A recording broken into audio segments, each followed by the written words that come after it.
Well, aren't you a regular Nancy Drew? I learned that from the Nancy Drew detective. Okay, go. You think you can follow the clues and solve the case of the missing condiment, Nancy Drew?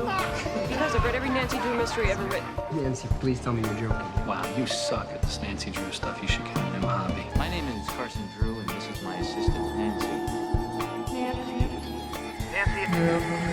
Nancy Drew. It's curtains for you, Miss Drew. Nancy Drew strikes again. A regular Nancy Drew.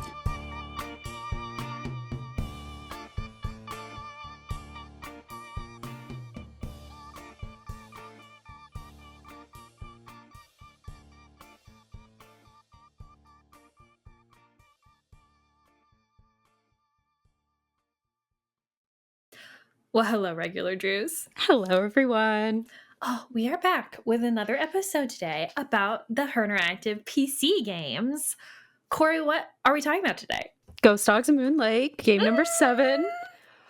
Oh, I love this one. Me too. This is another classic, honestly. Like, just nostalgia central. Another game I could play with, my blindfolded with my hands tied behind Yes. my back. This game was 2002, I believe. What a time to like grow up, like being a child, being a very young preteen in this era. We were so lucky to have this. We were lucky, and we didn't know it. Yeah. We didn't know it, Her Interactive was blessing us with game after game after game in this time period. Really from like now to like Last Train to Blue Moon Canyon was really just like a perfect stretch of games. Maybe Haunted Carousel is a little like the weakest link of those, but otherwise some people really like Haunted Carousel. It's a great game. It's just not my favorite. It's just not the best game in the series. Yeah, absolutely. But yeah, oh my gosh, what a good little stretch of games here. And the ones before them too, obviously very good. But Ghost Dogs of Moon Lake in particular, I think is probably one of their most atmospheric games. Oh, absolutely. They did such a good job with the sound design in this game, like the bird song and like the, just the music in general is really great, such a vibe, but like you literally feel like you're walking around in the woods. And of course it's just so spooky, which is great timing too, actually, because this is our like last episode before Halloween. So happy almost Halloween, regular Drews. What a great time to talk about Ghost Dogs of Moon Lake. This is probably one of the ones that I replay the most often, perhaps even more often than Treasure of the Royal Tower. So wow, really? Interesting. It's just so good. It is really good. It's really good. It's not short, but it's a little bit shorter and sweeter than obviously some of the later ones that get to be pretty long. But I think the reason why it's like not long and not short is because of the puzzles, because the puzzles are a little bit more challenging in this game. Not if you obviously have played it 12,000 times and you know how the puzzles work. Right. But I will say that there is one puzzle in this game that to this day, I do not understand the solution for. Okay. And I will go to my grave about this. Is it the spigots? No. Oh, okay. I understand the spigots. Okay. It's the dog figurines. Oh, yeah. It doesn't make sense. It doesn't make sense. But we'll talk about it. Okay. We'll talk about it, regular Drews. But I think this game is like can be a little bit also because there is no task list in this game. It's too early for task lists. Right. Task lists. Is there one on the PDA? I feel like there's like a to-do list on the PDA, but I never look at it because I don't need it. I don't think I looked. Totally forgot to look at the PDA. I never look at it because I don't need it because I've played it so many times. I don't think so. I feel like I specifically looked up like, when is the first checklist in Nancy Drew games? And I'm pretty sure it's Shadow Ranch that has that. I mean, I know that there's the checklist in Scarlet Hand on the desk, right? Obviously, but like not like one that you can actually use. But I don't know.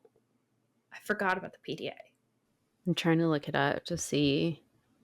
Yeah, there's notes on there. I don't think it's as straightforward as like a true task list like we're used to, but they also like they never mention the PDA, like so it's like you wouldn't know it's there unless you like went to go look for it, So Yeah, no, Nancy definitely takes notes on it. You know how in Scarlet Hand, like on her laptop, she's got notes on there? Yeah, It's yeah. less of a to-do list and more just like a reminders. That's what it is. Yeah.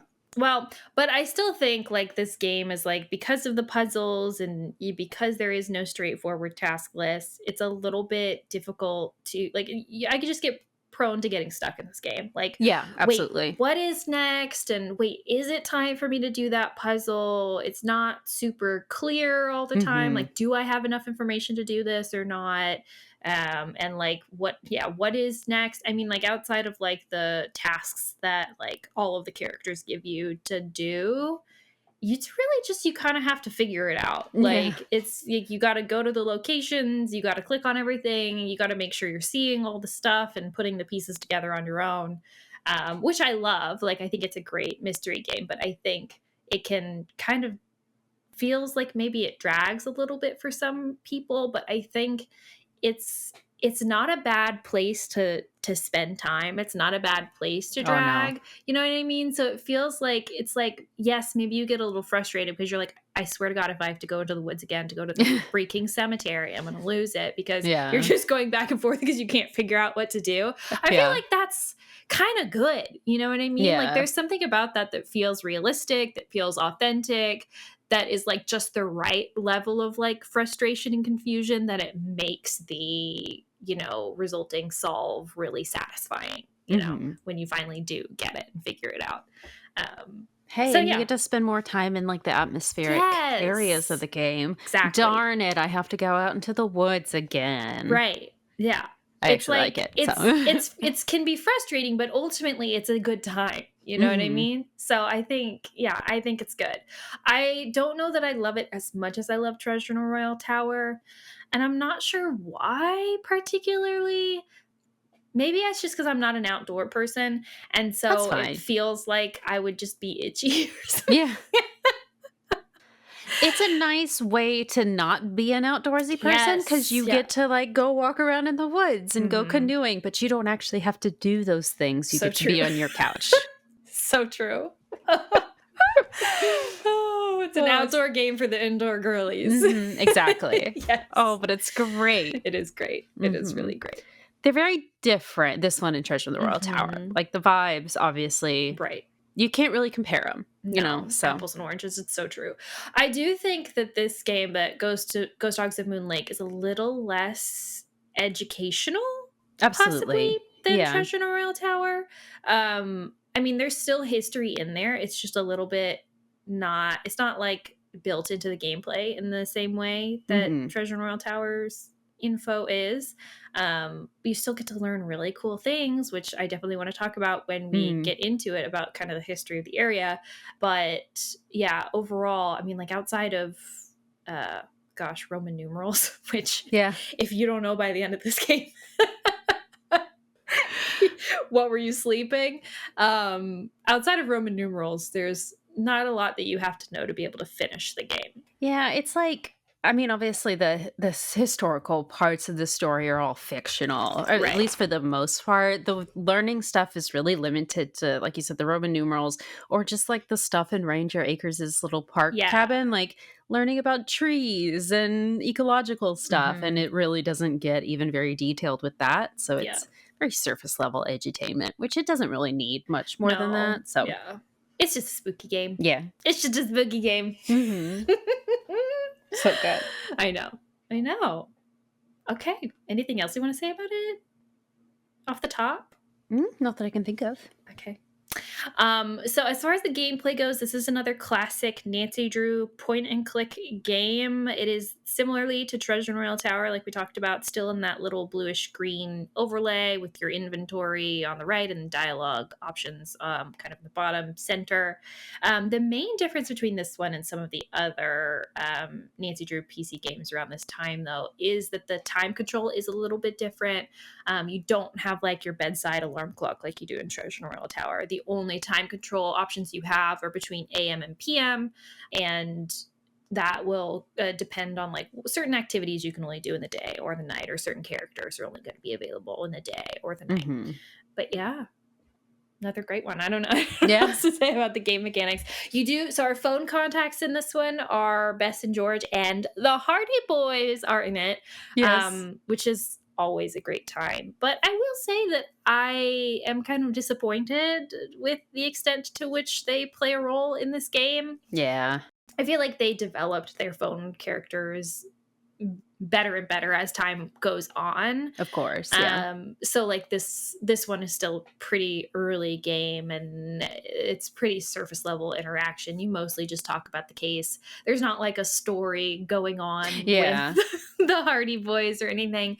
But I will say there is some sexual tension still in the game, a certain amount, because Bess and George are the one who like bring up, oh, the Hardy Boys called and Frank's so cute and they want to talk to you and all of that stuff. And then, you know, when I think it's like Joe picks up the phone or something and he calls Frank over, he's like, oh no, wait, Frank's gonna want to talk to you. He's gonna want to talk to you. Don't say anything interesting yet. Wait for me to go Frank. Oh, also, we have another little Bess psychic confirmation moment at the very start. So again, 2002, in this game, it's a plot point that Bess has just gotten caller ID. Yes. And so it's very unfamiliar for Nancy. Whenever Bess answers the phone, she just goes, oh, hi, Nancy. And it throws Nancy off. And she's like, how did you know it was me calling? And I'm never going to get used to that. And Bess just says something like, oh, I'm telepathic. I just knew it was you calling. I'm like, oh my gosh, it's perfect. I know that it's just a joke, but it's definitely confirmation. Yeah. In my mind, Bess is telling us she knows what's going on. I love it. I love it. And then George just has to be like, well, she's curving guys even more often than now. So she's not psychic. You know, she could be both, George. She could be both. Just because she has the caller ID doesn't mean she's not also just knowing. It just means she doesn't have to waste her psychic abilities on figuring out who is calling. She can use it for more important things. Love it. But yeah. Do we want to talk about the cover at all? The art? Sure, we can. Yeah. I feel like it's been forever since I've actually looked at the cover art of Ghost Dogs. Oh, yeah? Yeah. Yes. Okay. Yes. Glowing-eyed Rottweilers. Yeah, we just have the 4 dogs in the foreground staring at us. They're like, they look like they're kind of slowly coming over to you, and then there's a little bit of fog around them, and then we just see Sally's cabin in the background with the lake beyond that. So yes, very iconic. And all in a blue tone. Very blue night sky kind of a vibe through the trees. Yes. Looks a lot like the book cover, and I think that that's intentional. Yeah. If you guys remember, we covered Ghost Dogs of Whispering Oaks, the short story, a few Halloweens ago. It was our first Halloween episode. Was it? So 2021. Wow. Yeah. Okay. Yeah. Wow. Yeah. And on the cover of that is a very 80s, if you have the 80s version, very 80s looking Nancy with the hair, and then some freaky looking little dogs. And that was, who did that cover art? It was Ruth Sanderson. Yeah. Okay. Yeah. That was a Ruth Sanderson cover. Yeah. Ah, so cute. So good. But so the premise of this game is that Sally McDonald, who is a photographer friend of the Drews, she bought a house in Moon Lake, Pennsylvania that was apparently previously owned by a gangster in the 1920s named Mickey Malone. He actually built this place, and obviously now at this point it is kind of in disrepair. But just last night, Nancy gets like this mysterious phone call from Sally asking her to come out and help with some mystery, but Sally is like really vague and won't really say anything on the phone. So Nancy comes out and arrives. This is all in this letter that she is writing to Ned. I forgot who she writes a letter to. Hannah? It doesn't matter. It doesn't matter. Somebody. She's writing a letter to somebody. And when Nancy arrives, Sally is gone. That's very mysterious. She, not only that, but Nancy ends up getting trapped here because once she pulls into the driveway, a tree falls down behind her, so she can't back out anymore. But Sally, she does find a note from Sally that says that something terrible happens here at night, and Sally was just too scared. She couldn't stay here any longer.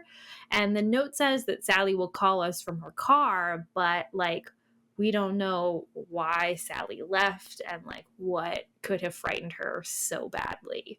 So that is how we start the game.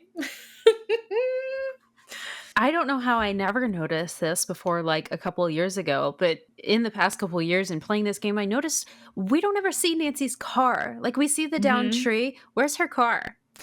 Yeah, no, I was confused about this as well. So I don't know. It's the answer that I have. Unless the driveway is like really far away and the tree that we see is not the tree that blocks Nancy in. Yeah, maybe I don't there's know. 2 downed trees. Because so like, but and you can only see the tree if you come around the side of the cabin where the ladder is at one point to like look past it. But like, yeah, you can't, there's no car there. So I don't know how I just never questioned that as a child. But I was literally thinking about this playthrough too, because I was like, oh, I don't know. Cause like I remember the ladder and everything, but I was like, but I don't really remember, because you don't really look over there very often. No. I don't remember getting this viewpoint. And then I was like, oh, there's the tree. And I was like, wait, but where's Nancy's car? Where's her? I need to see a blue convertible at the very least. Like, right. There is one, like in the the montage with the letter, you see the picture of the downed tree and you see her car in front of it. So they did have an image where they illustrated the car or whatever, and then it's just not there. Bummer. Can we just walk away? Just get an Uber and go far from here? On a remaster, that would be a really great addition to the game, is if Nancy's car is like a location. And she has to go there to like get something, or like there's like objects in the car that she needs. Like maybe she doesn't get the spark plugs from Red. Maybe she steals the spark plugs from her own car. Oh, that's a good idea. Maybe she has to go sleep in her car because, by the way, what is the sleeping situation with Sally? Something else that's desperately needed in this remaster is the second floor of the cabin. We need to see where she's sleeping. I don't know if you've ever seen it, but Her Interactive actually did make the second floor and just never put it in the game. So you can find an image. I think they put it on the Amateur Sleuth blog a few years ago, or like many years ago. But it's literally just an A-frame. Yeah. You know, it's the roof room. So it's like an attic room, but it's just the bed and like a little nightstand and maybe like a little trunk or something, I want to say. Were they going to share a bed? Like, was that the plan, or was Nancy going to sleep on the couch? Because I would not sleep on that couch that is in that mouse-infested cabin. Like, and it's just a love seat. You wouldn't even fit on it. It's tiny. No, and I bet there are mice in it. There's 100% mice in it, or at least mice droppings, because that is an old couch. That's not Sally's couch. Sally didn't move that here. That's been here, and I don't want to touch it. I don't want to sit on dusty. Any surface in this cabin. I'll sit maybe on one of the wooden chairs in the kitchen after I wipe it off with like a Lysol wipe. Like, I'm not... It's not, and I'm not getting a sleeping bag and sleeping on the floor because, again, the mice are chewing away at the floorboards. Yeah, and is that Sally's bed, or has that bed been here? Like, what's the state of the mattress? That's Mickey's mattress. No. Because we're kind of jumping ahead here. But the cabin itself, I mean, it's run down. I mean, you don't expect it to be the Ritz-Carlton or whatever, but like, you know, it's clearly like Sally doesn't even have a fridge. She has a cooler. And she's got an ice box and an antique stove, like from the 20s. It's got the original kitchen that are clearly not operating. There's like, I guess there is power because she's got some lamps. In the book, there's no power, but there's no running water. Or I mean, there's the well, but it's got arsenic in it. Or no, it's lead. No, it's arsenic. Yeah, and there's no bathroom. No. So what are we doing with that? Oh, like, God, I didn't even think about the bathroom. There's a sink, but I wouldn't trust it, you know? Like, bring a water bottle, because, like, this is a cabin from the 20s. This is a cabin in the woods from the 20s. There is probably an outhouse. There was probably an outhouse somewhere. Clearly not around anymore. Yeah, so there's not one in the game. We're pooping in the woods, everyone. Where are you going to shower? There's no bathtub or anything. Stand under the well pump. Just hope Red Knot doesn't walk by. Trying to give yourself a spit bath in the well pump. Ew. And the thing is it is summertime in the woods, and Nancy is full on hiking every day. She is getting disgusting, gross. You could go swimming in the lake, but I mean, have you swam in a lake before, Kori? I When you have. get It out, you're stinks. dirtier than when you go in. It's not like it cleans you. No. Oh, I would be at Emily's 24/7 being like, can I use your shower? Oh my gosh. Anyway. 3 words? 3 words. Stink, stinkiness. Stank, stunk.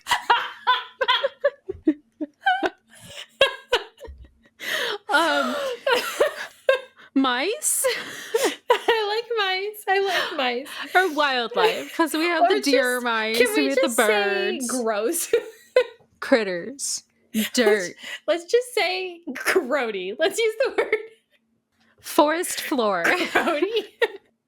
Because that encompasses the no plumbing situation, no showering, plus mice and bugs And the dirt critters. and stinkiness and sweat. Like, I think gross. Mm-hmm. I think gross is a good one. The fire, we're sweating from the fire. We have soot all over us. Yes, and we get like smoke all over us. Like, she can't shower. I know you can smell Nancy coming a mile away. It's like the villain. we know the villain is in this game, and at a certain point they follow Nancy, and it's like they don't have to look. They just follow the stink lines down the passageway. She went this way. You can see some green goo wafting off of you. Like in The Sims when they get really stinky and they have the green cloud follow them around. Yes. That's Nancy. Well, it's like, no wonder the ghost dogs are attacking the cabin. They can smell you in there. They want you gone. Their sensitive noses can't handle your stench. How many nights did Sally make it there before she left? I know she had to smell bad too. A few, because she meets everyone. She's got like sticky notes everywhere of all the improvements she's trying to make. Get well tested. Floor's rotten. Like, what? Don't drink the water. It's at least been like 3 days. But I think it's been at least a week or 2. Like, and yeah, with no shower. 2 weeks with no shower. No shower, sleeping in the dusty mattress upstairs. I hope she has baby wipes. Like, I hope she got something. We do see some cleaning supplies on one of the tables, so we know she's been trying. Lysol, bathing in bleach. Just the Lysol wipes. Just oh god, so dry skin. Oh my god. Okay. It's better than Red Knot, who's just sleeping up on that deck. Listen, okay, I'm not against anyone who likes to go camping, but even when you go camping, you shower. Yeah. You usually, there's usually a bathroom situation somewhere, or you're not camping for that long. Right. It's like a couple nights, maybe. You know? Maybe she's got like one of those solar bags, you know? Have you seen those? Yeah, maybe. Yeah, a little portable shower situation. She just goes deep into the woods. Because we see every single angle of that cabin. We go into maybe the in shed somewhere. No. We go into the basement. The only place we don't see is upstairs, so maybe if there's like a dresser and it's in a drawer or something, I'm gonna assume that's put away. But yeah, I don't know. She's leaving it out in the sun on the dock so that it warms up for her shower. Yeah. God. Ew. Anyway, so we're doing 3 words. Grody. Speakeasy, or not speakeasy, but like 20s. Yeah. Well, what am I trying to say? Prohibition era. Yes. Yeah. Gross prohibition era. And then also I was thinking maybe conservation. Oh yeah. No, that's perfect. Because there's like a real kind of conservation conversation happening in as there should the game. be. Exactly. Yeah. Well, between all the different characters, everybody's got like a little bit of a different position, and different priorities and stuff. So yeah. Gross. Prohibition, conservation. I promise the game is better than it sounds. The game is great. We just like to be clean. You can take a nice long shower and then play this game when you're feeling your cleanest. It's so funny. Oh my god. Okay. I feel like we've already had a really big discussion of the vibes of this game. I feel like I already spoiled half of it. So I don't think we need to talk about it too much more. I mean, I do just want to say that absolutely this game is 100% should be retitled as Camping Simulator, because that is absolutely what you're doing, or Hiking Simulator at the very least. Mm-hmm. But yeah, I think we've already talked about kind of like just how great it is to be in the game, the vibes of it, the bird song. You feel like you're outside, the bugs chirping at night is very atmospheric. We do have to talk about like the architecture of Sally's cabin, because even though it is very run down, it is gorgeous. Like, It is, if yeah. you can imagine it, like when it was all nice looking, like the wallpaper, like the ornate antique stove, like the detailing is beautiful. Of course, when we get down into the speakeasy, it is just the most amazing, like 1920s like art deco situation with the columns and the subtle dog motif everywhere. It's amazing. Yes. But yeah, but kind of like the layout of everything here is obviously Sally's got her 1920s, basically one room cabin with, there's an attic room that we don't get to see, and then a basement you eventually get into. But then outside, surrounding Sally's main cabin, there is a little path to get to Red Knot's treehouse / platform situation, and then a path into the woods where you can get to cemetery, and then there is a dock with a little boat on it where you can visit 2 locations. You can visit M's Emporium and also the ranger station, and those are the main locations in the game. It's such a cozy little spot. It doesn't feel that big, but once you start walking through the woods, you realize it is bigger than it feels like.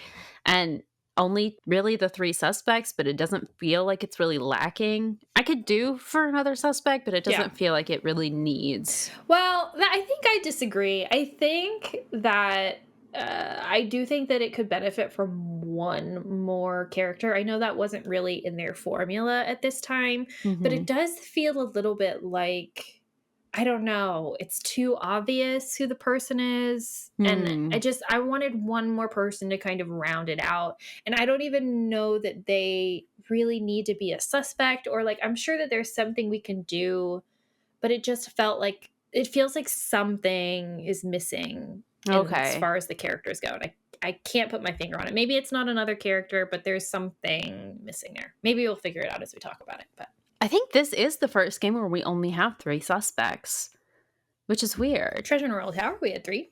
No, there are 4. Dexter, Jacques, Lisa, Hotchkiss. Yeah. Duh. Yeah, final scene, there's 4. Maybe that's why. Maybe it's just I'm expecting it. Because it's not their formula, really. Yeah. I can't think of like where to put the other suspect. Like, what role would they fulfill? Maybe that's it. Maybe it's because they're trying to make it seem like there's not many people there, because obviously it's very wooded through the woods. There's not supposed to be a lot of people there. But I don't know. Maybe Tucker Davis, or maybe even just having Sally be like a bigger character in the game could be interesting. Maybe so Sally comes back in the daytime or something, but she leaves before the ghost dogs come that night, or I don't know. I don't feel like we need another business necessarily. No. Maybe a neighbor or like a tourist to the area. Yeah. That we can like see on like a picnic bench or something outside the ranger station often, or something. Maybe Mickey Malone has a random relative or someone that's still alive. But then we have Akers is already kind of a descendant of that whole thing. So that's true. It would be interesting to have another descendant, or like a sneaky descendant of Mickey Malone here looking for the gold. But that would be interesting. Yeah. I know Red Knot's already a tourist though, so maybe that's too close to who Red Knot is. Maybe and he's kind of the neighbor too. Yeah, maybe if Red Knot actually lived there, maybe if Red Knot was the neighbor, and then we had more of like a kind of like tourist visitor person, I think that would make more sense. Because I think, well, we haven't even gotten into this, but I think the issue with Red Knot is that he does come here every summer or whatever, but he's very invested in the Just the local problems. Yes. And that seems a little maybe not accurate. For a tourist, yeah. For someone who's like, this isn't your main home. Like, I don't know. Maybe we have because we have to deal with the newspaper articles a lot. Maybe we have somebody who works from the newspaper. Yeah. And they're coming over to be like, oh, I'm just checking up for my story. But really, you know that they know more than they're saying. I don't know. That could be interesting. Yeah. Yeah. Yeah. And she's trying to look into Emily dragging the lake. And, Yeah. Okay. Anyway. Before we start remastering it, let's actually talk about what the game is. About what the game actually is. So we talked about the premise, and so Nancy is reading this letter, and we are immediately starting the game in Sally's living room, waiting on Sally to call us, which she does pretty immediately. I think it's like as soon as you move, the phone starts to ring. And she tells us on the phone that she feels awful about leaving us, but she was just too scared because the woods are haunted. So, what? She is so scared that she actually encourages Nancy to leave. Like, she keeps coming up with all of these plans. She's like, get in your car and go. She's like, well, we can't do that. We're blocked in. We'll take the boat and go. And it's like, it's at nighttime. Like, we can't go out on the boat right now, you know? And she starts to tell us something about Malone's dogs, but like loses signal and like the call cuts out. Spooky. And then Nancy hears like this weird hooting sound, which is coming from outside. Turns out to be a man who is bird hunting in the dark. This is Red Knot, like we were talking about, and he is annoyed with how loud we're being. Like when we come outside on not his property, by the way, on Sally's property where we are a guest, and he is just out here. He's like, stop being so loud. Oh, you mean on like my property? I mean, I know it's not Nancy's property, but like, sir, you were being so loud we had to come outside to check what it was. Like, you were hooting anyway. Yeah, he tells us that he gives us a lot of information actually up front. He tells us the Malone house, it's also pretty sexist. He says the Malone house is no place for one young woman, let alone two. What? He tells us that it's Mickey Malone's dogs that were scaring Sally because legend has it that Malone, who was the original owner of the house, when he was arrested, his 4 dogs ran into the woods, never to be seen again, but people would hear them howling every night until one by one they died. But every time someone tries to live in the Malone house since then, they come back to haunt the property. So the property's haunted by ghost dogs. Yeah. What? That's kind of weird that they died one by one, because when you go into the cemetery, they all have the same death date on their grave markers. We have to talk about this. Yeah. Because this is also something that doesn't make sense to me, because we learn more about this whole situation later too. So, yeah, we got to talk about that for sure. But anyway, so it's haunted by ghost dogs, and they apparently actually come and like attack the house itself, which is super weird.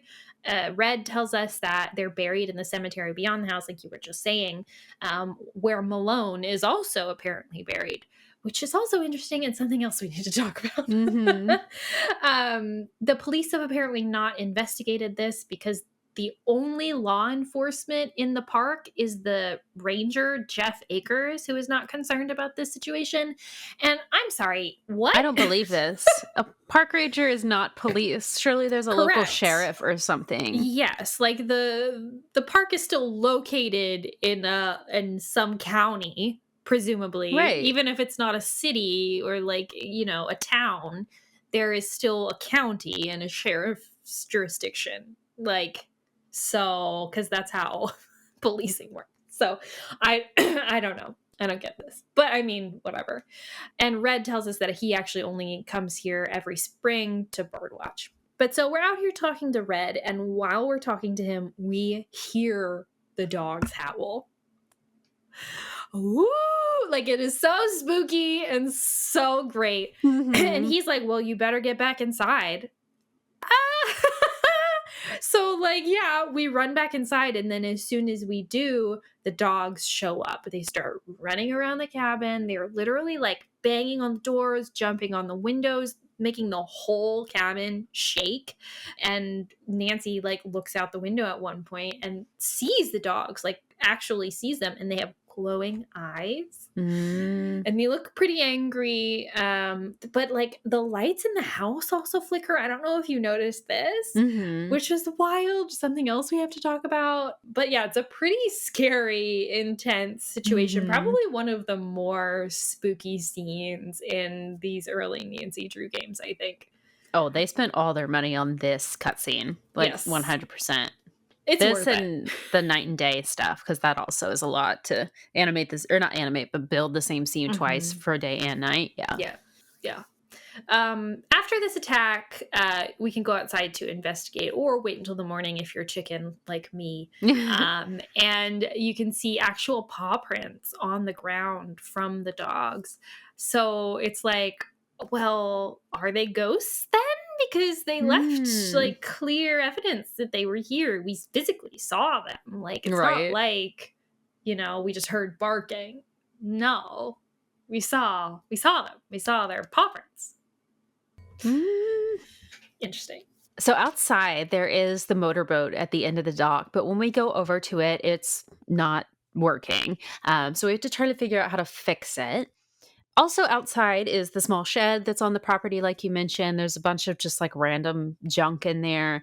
And then you can also walk over to Red's observation platform where he is, but only at nighttime. It's not clear where he goes in the day, but he's here at night specifically for bird watching. This is weird. Well, I presume he is out bird watching during the day. He's just like walking around. He's just not at his camp.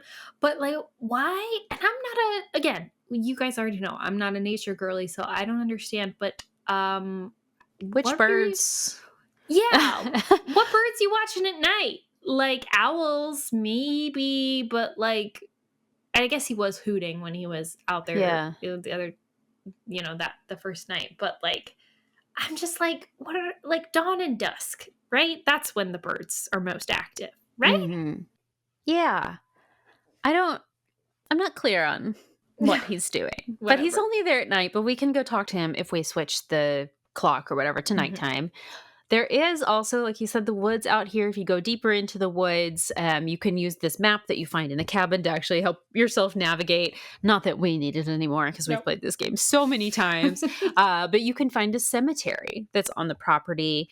It looks like a super old cemetery. Like, have you ever seen like a family plot for a cemetery? Like, it's all, I don't want to say dilapidated, but the fence around, it's overgrown. The fence has fallen over a little bit. Some of the headstones are starting to tilt a little bit because, again, they're all super old.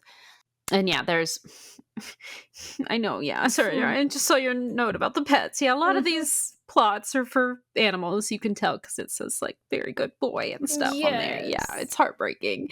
But there is in the center of the cemetery a very large mausoleum that says Malone on it. And so presumably that's where Mickey Malone is buried. And then he's got 4 little smaller, like, what would you even call it? Like obelisk shaped headstones, one for each dog in front of his big mausoleum. All with dates that say they died on the same day. Exactly. We've got to talk about this. I mean, unless one by one is just quickly on the same day, I guess that's possible, but that's not how you describe it. You would say they all died the same day. And like, how? And we got to talk about it.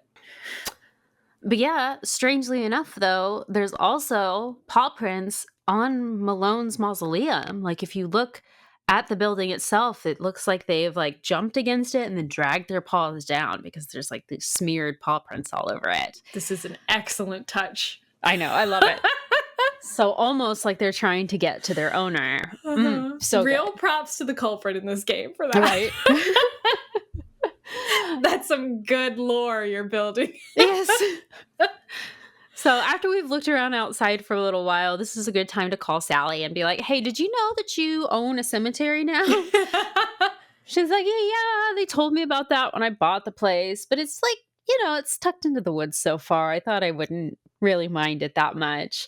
I would be, okay, that would be a selling point for me for a property if there was a cemetery on the property. Congrats. Like, yes. You're now the caretaker of your very own historic cemetery. I get to live out my dreams of being a cemetery caretaker. Restore graves.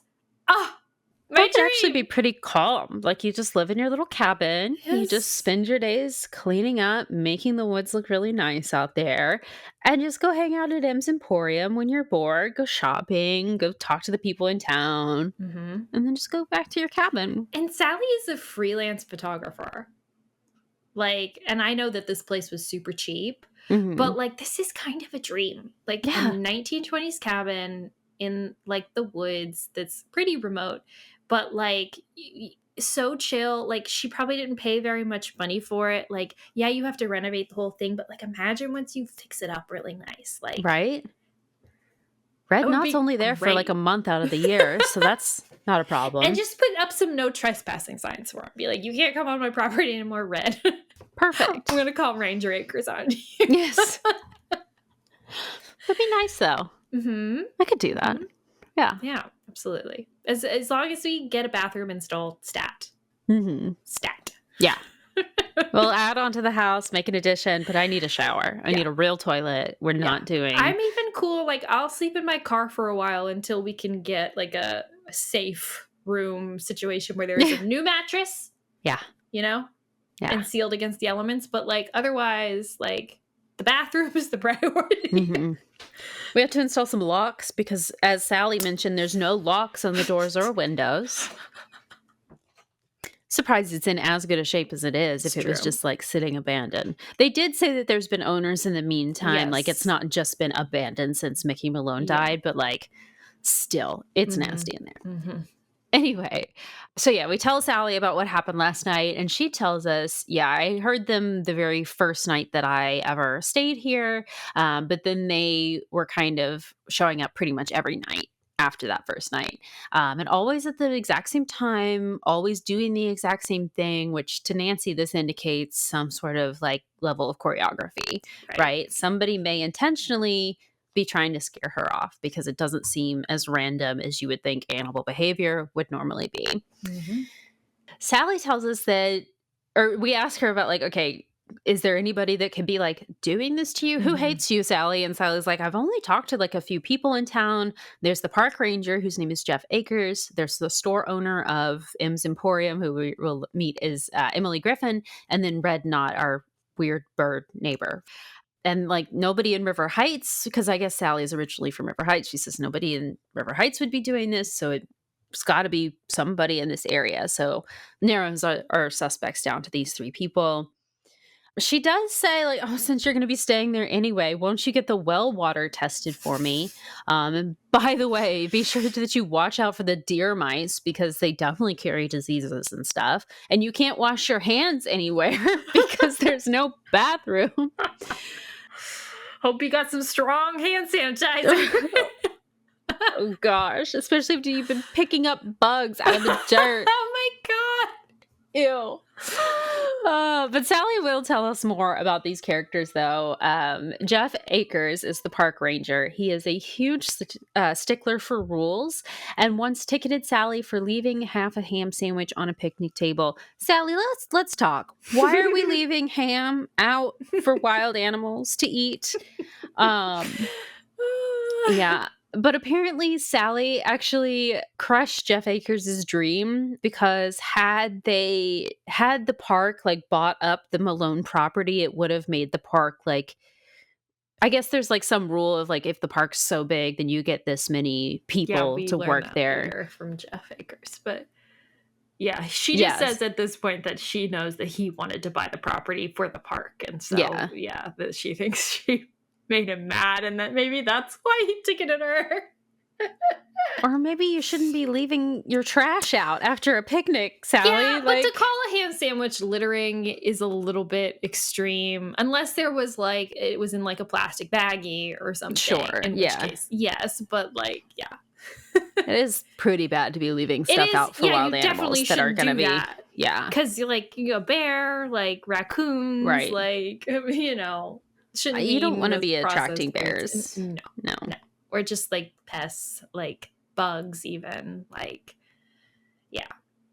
Let's be a little bit more conscientious, Sally. But I get it. Jeff Akers is a jerk. A ticket is extreme. Like, he probably could have just been like, please remember to pick up your food. Like, ma'am, come back and get your sandwich, please. Yes, Like, and then why didn't you? If it keeps happening, then write a ticket. Of course. Yes. Yeah. So Sally's asked us to go run these errands for her, but unfortunately that boat that she has, again, is not working currently. So we have to bail it out because it's full of water. And then we learn that the spark plug is missing. So we have to ask Red not for a spark plug. We're like, hey, do you have a spark plug we can borrow from you or buy from you? And he's like, I don't know. How good are you at taking pictures? And we're like, what? Take pictures of what? He's My like, well, feet? you're a nice young lady. Couldn't you take some photos for me? It's like, stop talking, sir. What are you talking about? What kind of photos are you talking about? Birds. He wants us to take photos of birds. He also says that he doesn't even, we shouldn't even know anything about spark plugs because we're such a pretty young lady and pretty young ladies don't know anything about spark plugs. Yeah. Where were you in the final scene, sir? Tell me I don't know about spark plugs now. We saved the day with that spark plug. Thank you very much. Okay. Spark plug and a flash ring. We did things you couldn't even dream of, Red. What a loser. Gosh. Okay. So we have to take his camera and we have to go take some pictures for him. But he does give us the spark plug right away so we can start using the boat. But we still have to go take these pictures of birds and whatever. So we've got the spark plug. I'll take a picture for him. Yeah. Two These birds. Yes. Oh my gosh. Like, once he gives me the spark plugs, I'm out of there. Mm-hmm. And if he follows back up about the birds, I'll be like, oh yeah, I'm working on it. Yeah. Working really hard on that list for you. But yeah, so now that we have the spark plug, we do still have to take the pictures, but we can actually go elsewhere now. We can leave our little area of the cabin. But we do have to fix the boat just right, or we will get a second chance scene where the boat explodes on us. Yes. And we do also have to use our life jacket, obviously. Otherwise, we will get another second chance where we drown. That's my favorite one. I think that might be my favorite second. It's definitely my favorite second chance in the whole game, but maybe like one of my favorites of all time. Oh, yeah. Because the sound of Nancy drowning in the lake, it's pretty dark, but she's like, glug, glug, glug, glug. Oh. Yikes. Which is wild. It's wild. Mm-hmm. But yeah, if you don't wear your life jacket, you could drown in the lake. So, PSA. Oh my god. Good lesson for children, I guess. Emily, maybe stop dragging the lake. I don't need to know what you're gonna find. Bodies of dead Nancy. And other mystery solvers. Gruesome. Gruesome. But yeah, so once we fix the boat, we can go meet Emily Griffin at her store, M's Emporium, which is honestly, like, we just see like a little picture of the exterior, but it is a very cool looking cabin. It is like fully built out on stilts over the lake, which I could never own a building like that, but it's cool. It would just stressful, terrify me and make me feel like I was going to fall into the lake. Ow, sorry.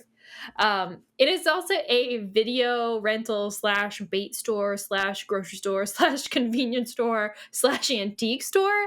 She has everything. So Emporium is really, a good word for what it is. They describe it as everything, but when you look at the stuff, she's got like 3 videos to rent. It's not very extensive. Some candy bars, some soda, and then some like 3 or 4 canned goods on the shelf. The canned goods, and then some decorative antiques, and that's it. I'm like, ma'am, you are actually selling nothing. There's like 3 things in here. Presumably she also has stuff that's like behind the counter that you can like ask for, but it's the batteries. She's got batteries behind some other stuff, maybe, or like things that she'll special order, kind of a situation. But she does a lot, but it's pretty sparse. I would say the biggest seller they have there is probably bait. Which makes sense, for being on the lake. But Emily will help us with the whole car being blocked in situation. She apparently knows someone with chainsaw named Tucker, but it might take him some time to get out to be able to help us. Emily also knows about the legends of the ghost dogs, and she has heard them howl before, but says she has never seen them. She does tell us that she sells these beautiful antique bottles when we bring it up. She says that back in the day during Prohibition, Malone's place was like party central, and so people would like be constantly like losing things in the lake. And so she has, quote unquote, found these objects from the lake. She tells us that now recovering items from the lake bed is illegal because dragging the lake was banned, but the stuff that she has just washed up on shore. That's so convenient. Mm-hmm. Wow. We can also go meet Jeff Akers with his shiny badge at the ranger station / post office / history museum. Lots of places doing double duty here. He's the chief of police, he's the ranger for the park, and he's the postmaster general. Yeah. And historian. No wonder he needs an assistant. Seriously. He tells us he does not believe in the ghost dog situation. He thinks they're probably just normal dogs. But we're like, so you're just letting loose dogs run around and attack the house, Jeff? Not very park rangery of you. He's not like concerned at all about this situation. He thinks that it might be Emily up to this because she would want to scare Sally away from her house because he thinks that she's been dragging the lake illegally. Go figure. Which would be easier if Sally wasn't around. He will give us a well testing kit so we can test Sally's water. And he also warns us about the deer mouse population because they've been booming this season. You can actually learn a lot of really great things at the ranger station. Like you were talking about before, Kori, it is like really the hub of all of the education in the game. There's like helpful posters on the wall about the wildlife, and there's also a computer with a lot of information on it. And I just have to say there are some really interesting tidbits on this computer. You can learn about the Lenape tribe, which were the early residents in Moon Lake, and how they were forced to leave their land after the walking purchase that was made that basically kicked them out. And of course they came to be in Oklahoma, but we don't talk about the Trail of Tears. Anyway, we also learned that the farm was eventually purchased by Malone was used as a location in the Underground Railroad, which is wild. Interesting fact. And I want to talk about that later too. Yes. There is another one that I just thought was the most interesting fact, and that I'm sure I must have known about this before, that I learned this at some point in school, but there is a poster on the wall of the ranger station that talks about the Civilian Conservation Corps established by FDR that helped people out during the Great Depression, help find work. And, you know, they did like all kinds of developments for like national parks and all of this stuff. And they were called Roosevelt's Tree Army. Oh, that's cute. I've never heard of that before. We should definitely do that again. We need another Civilian Conservation Corps. Nancy's Tree Army. I want to join the Tree Army. I want to be a tree soldier. That's so cool. Yeah. But anyway, we can start our first real task, which is taking pictures of birds for Red. We can catch a few, but the others seem to fly away no matter what we do. You can find them all in the woods behind Sally's cabin. They're also marked on that map that you can find in the cabin as well. But when we talk to Red Knot about this, his advice is to get some camo to wear, and apparently Emily has some. If we've explored the cabin thoroughly at this point too, we'll find some dog figurines above the couch. And one of them is like stuck, which Nancy will remark needs like some sandpaper. And we can also get some sandpaper from Red Knot. Is this an homage to the statues in the book? I don't know if you remember the ending. They find like the prize is gold statues of each dog. I just wonder if like they made these little figurines to kind of be an homage to those statues. Could be. We talked to Emily. She'll give us the camo gear. But again, we get another chore to do because apparently Nancy doesn't carry money. When does she? I find this so funny. She talks to Emily at the very beginning about this, and it's like, did you not bring any money with you, Nancy? And I know sometimes in some games, like Nancy will have a little bit of like pocket money or whatever to buy like souvenirs with or whatever. And you can usually earn some money in like the later games or whatever. But I do kind of feel like the amount of money Nancy carries with her is never enough to do everything that she wants to do with it. And for someone who is probably pretty wealthy, whose father is at least pretty wealthy and is bankrolling her trips around the world, how does she not bring money with her to places? And my headcanon is just that Nancy just operates on such a different level that she just doesn't think about money, and that she doesn't think she would ever need money because she's able to get around in situations like this with just like pure barter system. So she's just never worried about it because it's never been an issue for her in the past. I'm going to go to Europe. How much money do you think I need? $25. $1.42 should do it. Won't need a cent more than that. What, Nancy? $25 will pay for 7 nights of food and all the souvenirs I want, and because I'll just find money. So I don't need to worry about to things that I need to buy and museums and stuff. I'll just find it and people will just give it to me. So when I do actually need it, so I don't want to run the chance of getting mugged. Anyway, gosh. So she'll give us the camo gear, but only if we agree to catch bugs for her for bait. And so thus begins the most tedious chore. Because it really is pretty tedious, this game, I think. But literally just walk around the woods, picking up different rocks. Yeah. We can also use the water test kit that Ranger Akers gave us and get that sample and return it to him, and he'll mail it off. We can also at some point see that Ranger Akers has a dog. He is in the ranger station on his little dog bed quite often. His name is Yogi. I love Yogi. He's so handsome. Yogi. He's so sweet. He looks so like gentle. Some kind of hunting dog. I don't know, but he's so pretty. And he just lays boy. there and wags his tail, and you can pet him. Also. Yes, that is an important thing to note. And like lift his head, wiggle his booty, and it's so sweet. He's so cute.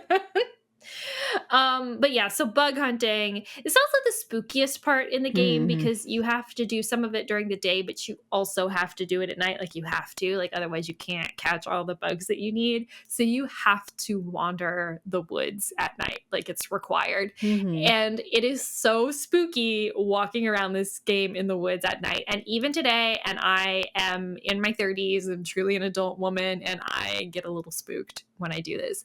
At some point too, you can actually hear the dogs howl when you are out in the woods. And I'm like, do I need to go? Like, yeah, when these attacks start, they start running out of the woods. So you presume if you're like out in the woods that they're just going to come attack you at any second. What are you going to do? Climb a tree? Like, I mean, no, good luck. Thank you. Yeah.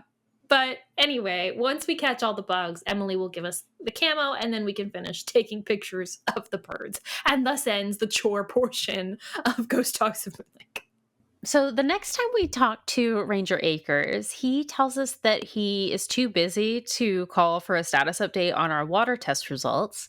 And then he starts telling us, if the park had just 10 more acres, I would have the budget to hire like an assistant park ranger. And then I would have time to do all these things that people are asking me to do. So this is where we learn that had the park been able to purchase Sally's land, then Ranger Akers would be in a position where he does have that assistant. But so sorry, chores are not done just yet because Ranger Akers gives us one. He says he's so busy, he needs our help filing some historical, I guess some history buff in town left all these records that she'd been collecting for years and years. And so he wants us to organize it for him. This is where the Roman numerals come in. If the Nancy Drew books themselves did not teach you Roman numerals, this game is going to make sure you know them. Because, they are all marked in Roman numerals. So it's not just like you're putting them in chronological order. You're deciphering the dates and then putting them in order. But yes, so we do that. And then we can actually read through these articles. And we're going to learn a few things here. There is a very recent article actually about Emily. Apparently she's made over $20,000 from doing this thing where she finds these treasures in the lake, not dragging the lake just Well, from the shore. No, she was dragging the lake. Well, the article was about because she was dragging the lake before the ban, like before there was the ordinance to not do it. So she made 20,000 before that ordinance passed from dragging the lake. But of course, now she can't do that anymore. So it's like we're learning, okay, so she's lost significant revenue. So they give up quite a bit. Yes. Yeah. There's another article in here, actually several articles about Mickey Malone. We learned that he died in prison in 1941, just 2 months before his scheduled release date. It's really sad. It's a little sad. Sucks. And we'll also see an article that is a little bit earlier than the one about his death. It is an article about his actual arrest. Now, he wasn't arrested for all of his gangster activities. They got him on tax evasion. Yeah. Dude. But we do learn that the lead investigator in the case was a man named Waldo Matthias. I guess he was like an FBI agent or something that closed the case. But we'll do this chore, and then as a thank you, Ranger Acres will give us a Junior Park Ranger pen. Very iconic. It's got a little skunk park ranger on it, and I think it just says like Junior Park Ranger or whatever. Yeah. And he's like, oh, I give them out to all the kids that I see like doing good deeds and picking up their trash. So like, ouch. Thanks, Ranger Acres. But there's something that we're going to need a little pen for later, so we will use this item here. So, quick thing. If we were to ever remaster this game, I would either add a friend. I think maybe that's what I would add. Instead of like another character, I'd have Nancy bring someone with her. Oh, yay. Bess or George or something, probably Bess. And then I would have them develop like a flirty relationship with Ranger Acres. And then have him present her with the Junior Park Ranger pin that's like, I give this to all the kids who helped me. Thanks so much, Bess. And Bess is just crushed. Oh. Because she thinks he likes her. She thinks that he thinks she's just a kid. And she's like, no. Oh, I thought we were flirting. Oh. Oh my gosh. Yes. I think that would make it. Because I feel like Ranger Acres, like, character I feel like it's missing something. Again, like, I feel like it needs just a little bit more development. He's so close. But I feel like his reaction to some of the stuff that we learn later isn't super fleshed out. And so if we could give his character a little bit more roundness by making him like a romantic interest in some regard, I think it would really help. I like that. But yeah. That'd be good. Bess was in the book. She knows Sally too. Why can't Bess come along? Maybe it's like we're framing it as like Sally is more Bess's friend and she asks Bess for help. And so Bess is like, yes, let me get Nancy. You're right. Yeah. I'll convince Nancy to come. Love it. Yes. And then Bess can also have like the whole like anti-wood sentiment, like grossed out by all the bugs, and so she's like staying in one place. She does not want to go out and explore everything with Nancy. Like she wants to sit with her magazines or whatever in front of the ranger station because she's waiting on Jeff Akers to come out. It's like, Nancy, you have to solve this thing. I gotta get out of here. Can't go back to that cabin tonight, Nancy. I can't do it. Oh my gosh, that's so funny. Oh my gosh. Anyway. So again, we have this bird chore from Red Knot, and he wants us to find 6 birds, but we can only find 5 of them in the woods. And so we'll go ask him about this, and he's like, you idiot. Do you not know where red-tailed hawks hang out? And Nancy's like, Red. No. And so he like gives us this map to show us where they hang out. And he's like, they always like live in this big tree that's just south of the property. And we're like, okay, I guess we'll go find this tree then. And so we have to go find the tree. But when we get there, there's just a tree stump. There's no tree there. Yes. But then we hear the cry of a hawk. And we're like, oh, okay, well, that's perfect. And we see it fly and land on the roof. And so Nancy gets the camera out. We zoom in. We get the picture of the hawk. And then we realize the bird is like standing on something weird. And when she looks closer, it looks like a speaker. And so we're like, hold on, why would there be a speaker attached to the roof of Sally's house? But we don't get to think about this for too long because thwap, Nancy gets hit over the head and wakes up inside of a burning shed. We have to talk about this incident later. Yes. So Nancy wakes up in this shed that is on fire. She's tied up, and we have to jerry-rig a Rube Goldberg machine to knock a scythe down so that we can, like, cut off our bindings and get free of the shed and then put out the fire. After we save ourselves, Red Knot comes over and scolds us about fire safety and tells us to come talk to him after we've recovered. Doesn't even ask if we're okay, by the way. Just why are you playing with matches in the woods, Nancy? Excuse you? Oh my God, Sorry. I hate this man. I know. It's like a rule. There's always got to be one real big dick Yeah. in the game. Yes. And in this one, it's Red Knot. Yes. Oh my gosh. So we cut to a phone call with Sally. Nancy's talking to her, trying to assure her that she's fine after this fire incident. But Sally is seriously concerned, rightfully so, because someone knocked Nancy over the head, tied her up, put her in a shed, and set it on fire. Mm-hmm. Sally is like, wake up and smell the hostile vibes, Nancy. Yes. Time to leave. But of course, Nancy wants to keep investigating, even though, Sally tells us that we can just give it up at this point. But Nancy is, of course, never going to give it up. We do learn that Ranger Acres ticketed us for burning refuse in a way that endangered park property. Never mind. I guess there's 2 dicks in this game. Also doesn't ask if we're okay. Just assumes that Nancy did this on purpose. Oh, anyway, after this event, outside of the cabin, we can find a ladder leaning against the house, and someone has removed the speaker that we saw.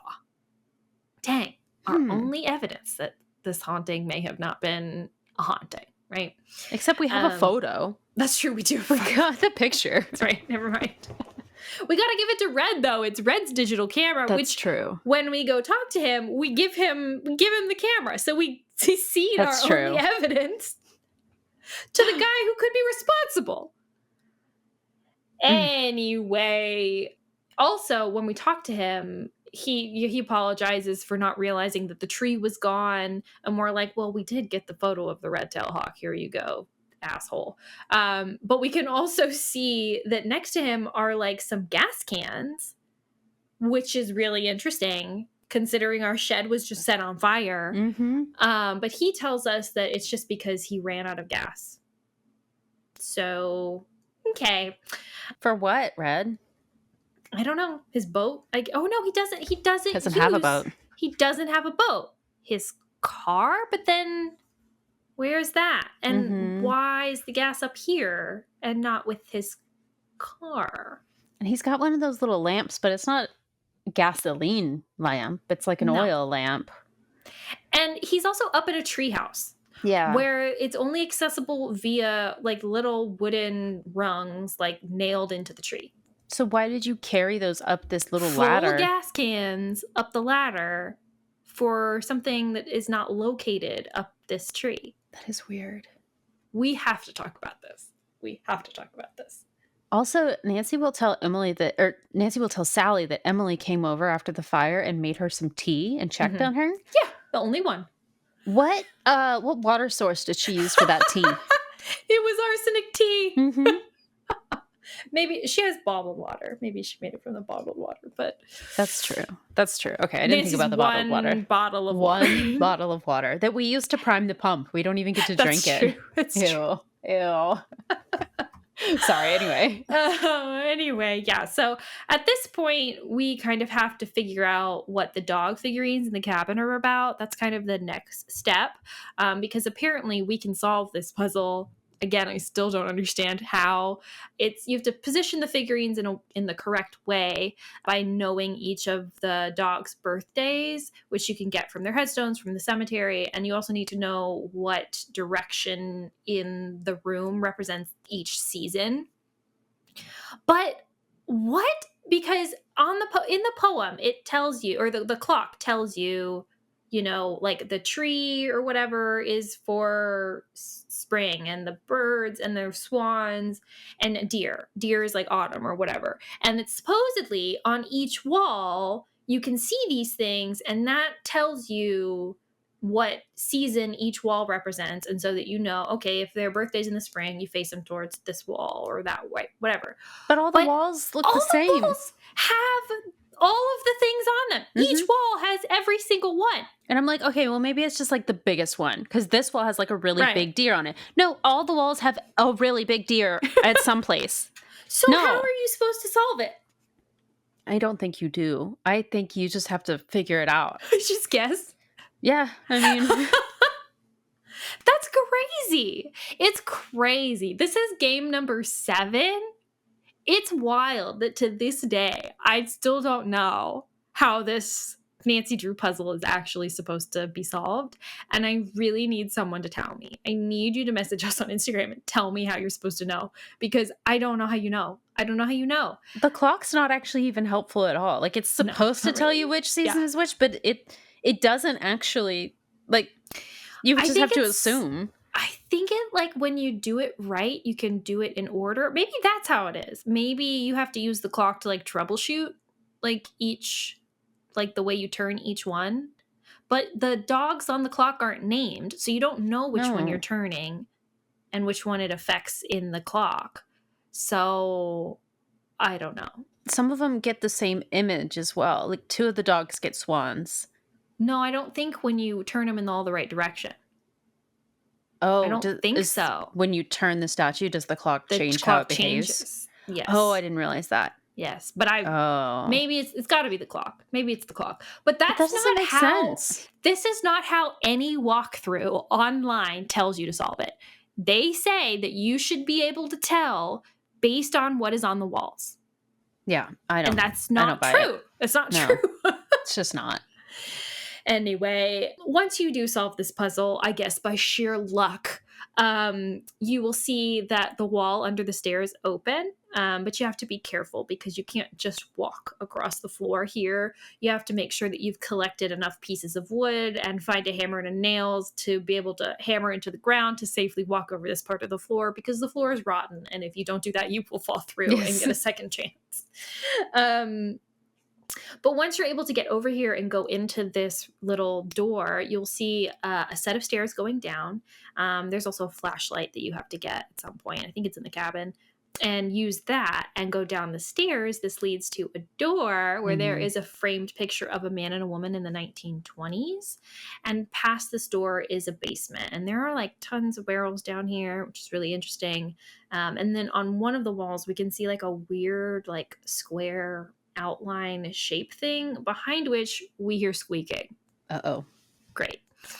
We see that, like, you can like click on it and this panel like pops open, and behind it is like, we see like a piece of paper with a bunch of different significant dates on it that have all been crossed out except for one. And then behind this piece of paper is a safe. Fortunately, we do not know the combination yet to this safe. So there is also a second way out of this room through a door leading to a trapdoor outside, and in that kind of like smaller antechamber where you can actually get outside, there is a newspaper article on the floor that mentions a previous employee of Mickey Malone named William Akers. Oh, hold on. Akers! Could he be related to Jeff Akers? Guess we should go talk to him and find out. He, of course, will categorically deny being related to this William Akers.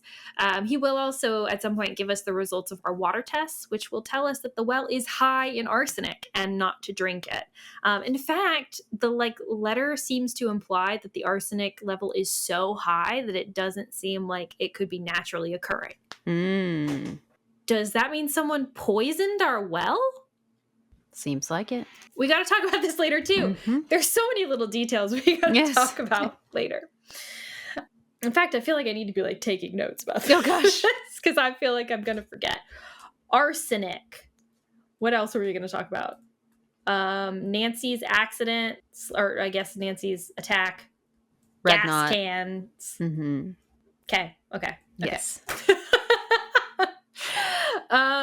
We can also ask Jeff about this picture that we found in the basement at the cabin, and he apparently knows a lot about this picture. He tells us that it is a picture of Mickey Malone and his girlfriend, Vivian Burnett, from 1928. So very specific in this information. I don't know if he's seen this picture before or what. He says he recognizes the people, but then the car, he recognizes the make that would have been from 1928. Dang. That's how he knows the years, because the car. Must be a car buff. See, this is another thing. Like, this is just a facet of Jeff Akers' personality that we don't really get a lot of information about. Guess like, he's a car we need guy. like a car calendar behind him or Right. something so that we can get that implication. Anyway. Yeah. We ask, Vivian Burnett, hey, is it possible that this lady is still alive? And he says he'll try to find out for us. So Thank you, Jeff. And of course, the next time we do end up talking to him, he tells us that yes, indeed, she is still alive. And he was able to track down her phone number and he gives it to us. Yay! And when we call her, she is pretty elderly and she does not want to talk to any telemarketers. She makes a joke, or I don't know if it's a joke. I think she literally has an air horn that she uses on the phone whenever telemarketers call. And so we have to like tell her really quickly who we are and what we want. And she'll talk to us when she learns that we are at Moon Lake. She says she remembers Moon Lake really fondly. She had a lot of fun memories there. And she mentions that there is a speakeasy in the basement of this cabin. Yes. Of course, the entrance is secret, and apparently there is a way through the house, which only a couple people knew about, Mickey and Willie, or William Akers.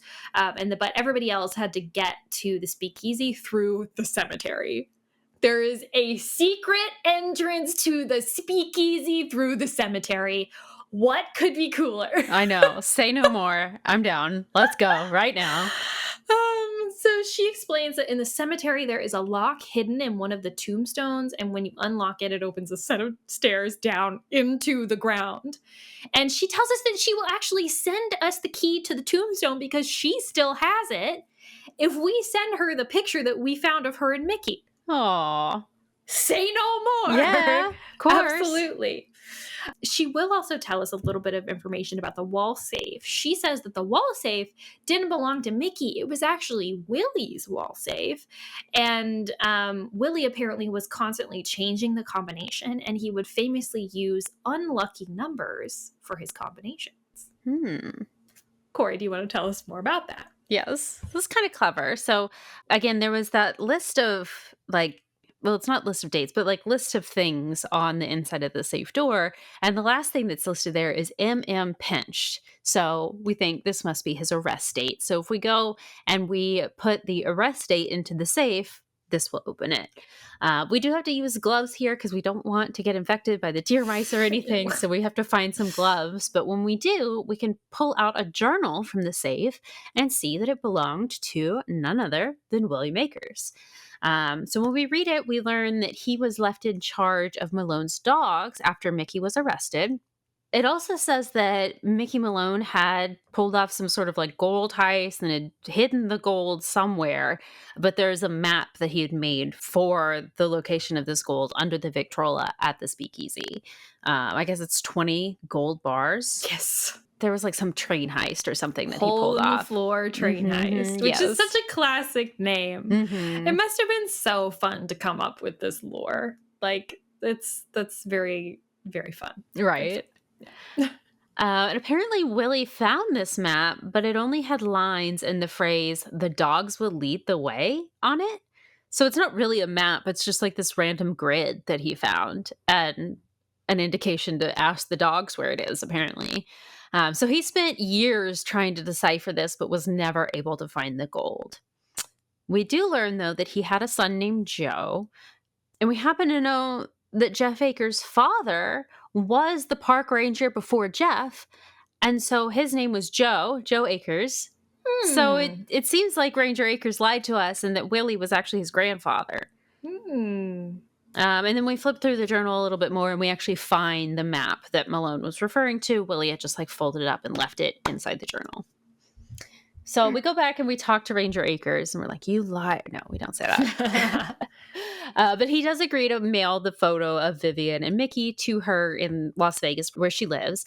And then we bring this back up with the William Akers thing. And he does finally admit, yes, that was my grandfather. I just don't want to be associated with a criminal. But he won't really tell us anything more about it. This is where I think the game misses out. I feel like we do need to know more about this connection. I feel like it is not quite fleshed out enough. And yeah, he's defensive about it, and that's kind of interesting, but like because he's such like a, do-gooder or whatever. But I really want to get a little bit more into the psychology of that with him. I feel like we're missing something there. I want him to open up. I want him to talk about it, talk about his family and the pressure that he feels, and he wants to undo the harm that Willie did. Yeah. Like that would be nice to hear. Would be. Yeah. Yeah. He just doesn't, he shuts it down. We don't really get anything else from him. Yeah. But at this point, if we call Vivian back, we'll actually get to talk to someone else who y'all might remember from the final scene. Eustacia Andropoff was a phone character in that game, and she's returning as a phone character in this one because, she's friends with Vivian, and she's just there to hang out and visit her. I love Eustacia. Yes. So if you don't remember, she was Harry Houdini's cousin from the final scene. So that's why we had to talk to her in that game. But she is here visiting Vivian, like I said. And so she hands the phone over to her. Yeah, it's just a fun cameo. Yes. It's not, she's just like, Nancy Drew, you're not dead yet? Everybody I talk to, one day they're alive and the next day they're dead. I don't know what to tell you. God. All right, Eustacia. So we talked to Vivian, and she tells us that she remembers the hole in the floor gold heist. Mickey told her that he had hid the gold somewhere at Moon Lake, but she actually just didn't believe him. I guess at the time that he told her this, they'd already been broken up, and she thought that he was just trying to flex to like get her back or something. And she's like, "You liar! You don't have any gold on that property." And she says as well that he did tell her about the map, and that he was having paintings made of his dogs that would somehow help with deciphering this map. Very interesting. Mm-hmm. But then the next day, if we go back and talk to Ranger Akers, the key from Vivian has arrived in the mail. So we're able to get the gravestone key for entering the speakeasy. So we can take that key, take that to the cemetery, put it in the grave for Waldo Mathias, who was the FBI agent who was always after Mickey. They made like a fake tombstone for him. Yes, just to antagonize him. So funny. And when you put the key in, it like unlocks the letters. And you have to change the name so it reads Baldo instead of Waldo. And you just know that they were making fun of this guy so often. Like, this poor man. Anyway, but once you do that, then you'll see the stairs open down and you can go downstairs. Unfortunately, when we do start to go down, our flashlight batteries die. Emily has batteries, but she will only give them to us when we fix her soda display. But luckily, that is a pretty quick puzzle. It doesn't stand in our way very long before we can actually get down into the speakeasy, because I think the Her Interactive team knew that they could actually not stop us from going down there too long. Otherwise, we would riot. Yes. So once we get the batteries, we can finally go downstairs from the cemetery. This leads us into like pretty long, winding tunnels that are a little bit challenging to navigate. And I always feel like I'm missing something. Right. In the tunnels, like I feel like there's like a turn or whatever, but no, it kind of all leads straight to the speakeasy, but it's kind of confusing down there. And like I said before, it is a magnificent room once you're finally able to get into it. It is obviously covered in a lot of dust and cobwebs. Nobody has been down there since the 20s, I guess. But it has beautiful wood inlaid floors, like the deco columns that I was talking about, and all like with like subtle dog theming. The sign over the bar reads the Boneyard, which is such a cute name. Yes. But you can also see bullet holes in the wall down here, which is wild. There's like a stage. There's also like gambling tables. And then on the walls are all of the portraits of Malone's dogs. These are the ones that Vivian mentioned. So they must have something to do with the treasure map. And when you go up to them and look at them, Nancy will automatically mark down on the map the location where each of the dogs are pictured in the painting. Because like the grid itself is like representative of like the kind of Moon Lake area, and like Mickey's cottage is on there. Like you can see like where like the well is and like where the shoreline is. And it's unclear if like William Akers drew that or if that was drawn on there before or what. But there is one spot already marked on there for Iggy because he's on the porch all the time. And that is what Willie already marked. But the rest of them we kind of have to figure out based on these paintings. But there is one painting on the wall that is like too ruined to be able to see it totally. It's like all blackened, not really sure why, what happened to it. So we can't get them all right now. You can take a closer look at the spigots behind the bar, and you kind of have to. Willie in his journal mentioned something about these spigots, and then the colors on the spigots themselves actually match the colors of the dogs' collars in their paintings. I feel like this is a puzzle that I always end up overcomplicating. Yeah. But really all you have to do is move the spigots until they show the first letter of each dog's name corresponding to the color of their collar. It's just that like the way that you have to actually do that is kind of tedious because they have to like click for how many times. Anyway, it doesn't matter. This is where I was like, there's got to be something more to like a logic behind why you're pulling the spigot the way that you do, as many times as you do.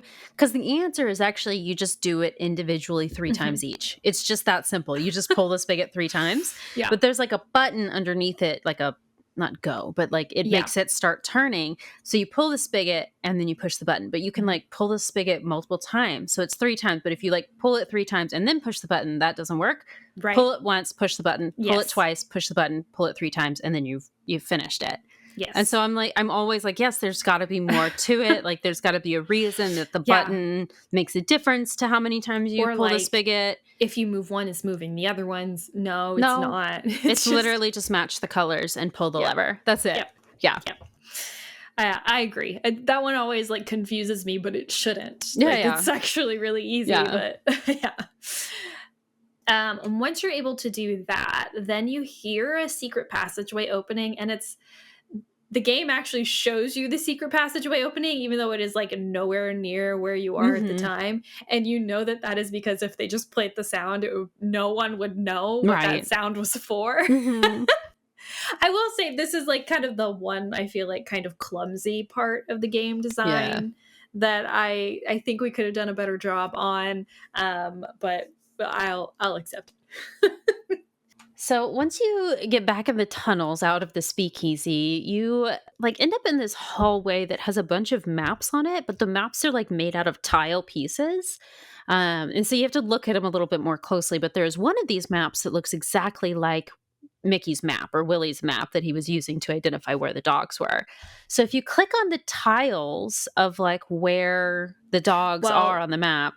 You have to look at the other portrait down here because there's also on the walls are portraits of Mickey's dogs, and there's one that we haven't seen yet. Oh, that's right. Yes, sorry. So you have to go see that one first so that you can figure out where that needs to be marked on the map. But then, yes. But then once you figure out where all 4 dogs are, you'll click those tiles and it will like unlock a panel in this wall.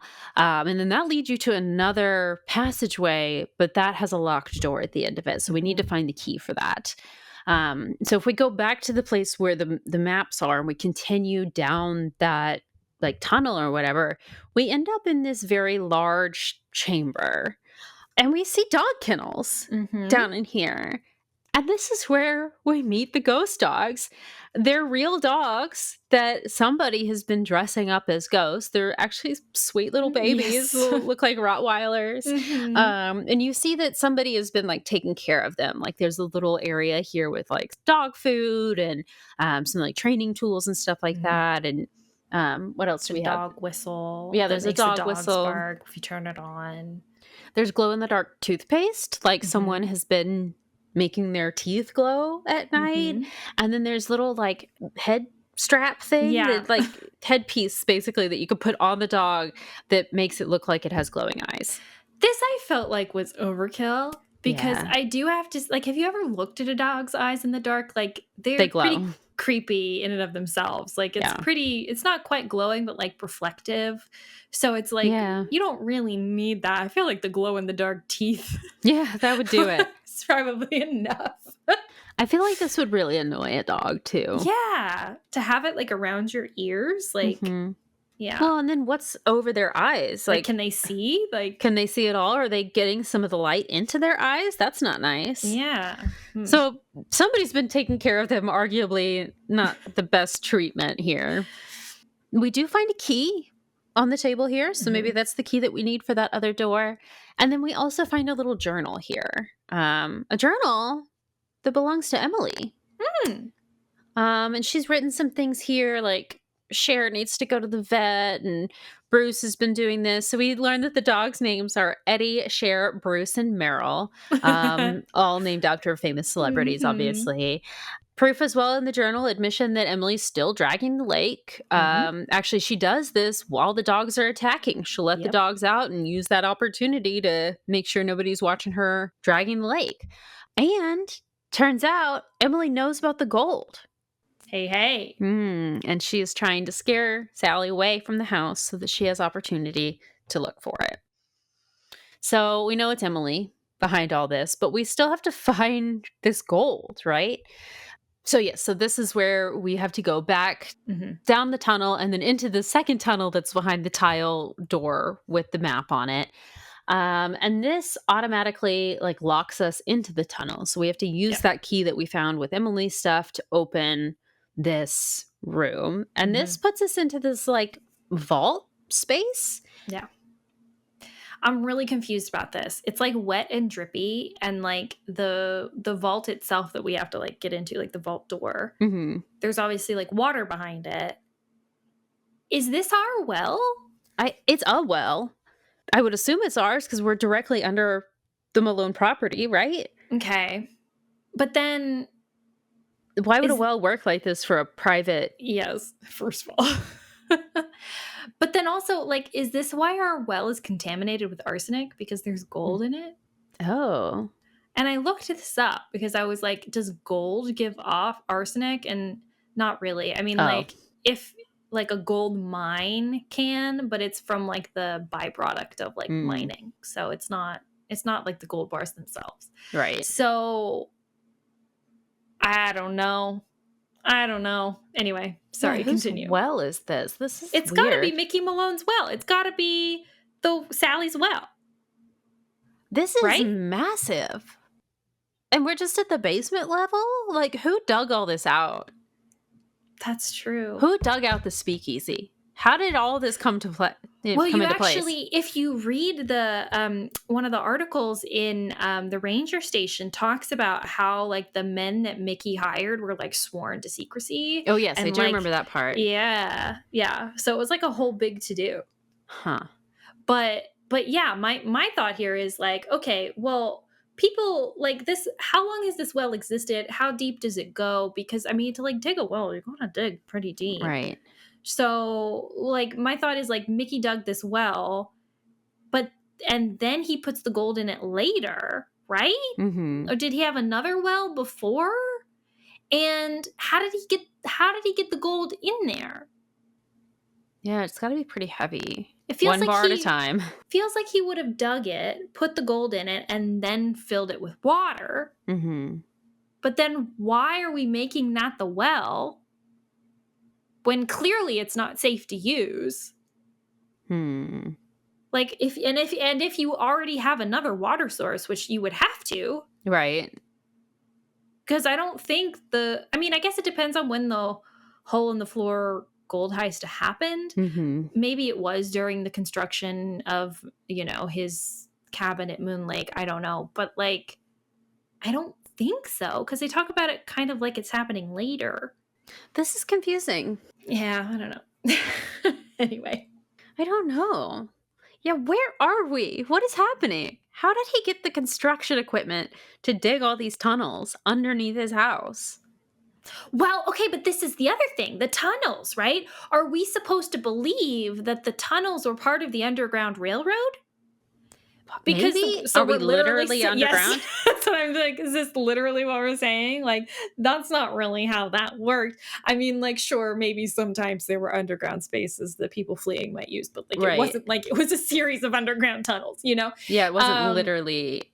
I mean, maybe that's what they're getting at is that he found some underground spaces and it was like, oh, perfect. I'll just connect these tunnels. Well, I just don't know what else the like news article telling us that this cabin, this location was part of the Underground Railroad is for. Unless If it's. it's not supposed to try to make us draw conclusions about something about the place. You know what I mean? Like, Interesting.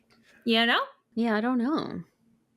But so we're in this vault room that is Anyway. goodness knows how it came to be. But we find that we're in like this really like drippy room with another vault door inside of that looks like it's the opening to the actual well itself. Yeah, do you want to just take the end here? Oh, okay, sure. If you do try to open that door, it will flood you with water. You get a second chance. What you have to do is drain the water from back there before you can open it, which you can do. There's like some pipes and like a gauge over to the right-hand side. But you also have to find like a wheel that's like behind you against the wall, and you have to put it in and use like a screwdriver so that it turns or whatever, and that the pressure actually will release. Once you're able to get into that room, like down into that like vault, like behind that door, there's a ladder that takes you down. And if you go down that ladder, there is another door with another lock on it. And it's like this series of numbers that are like associated with a color. Turns out we have to put in more Roman numerals associated with the dog's first names according to the color on their paintings and collars. The amount of Roman numerals in this game. I don't like it. And when we do that, a new like wheel pipe thing, I don't know how else to describe it, will come out of the wall. I'm sure there's a name for what it is, but I just don't know what it is. That's okay. Comes out of the wall, and we have to put the loose wheel from upstairs back onto it to turn it to be able to open this final door. And then when we do, behind this final door are the 20 gold bars. Yay!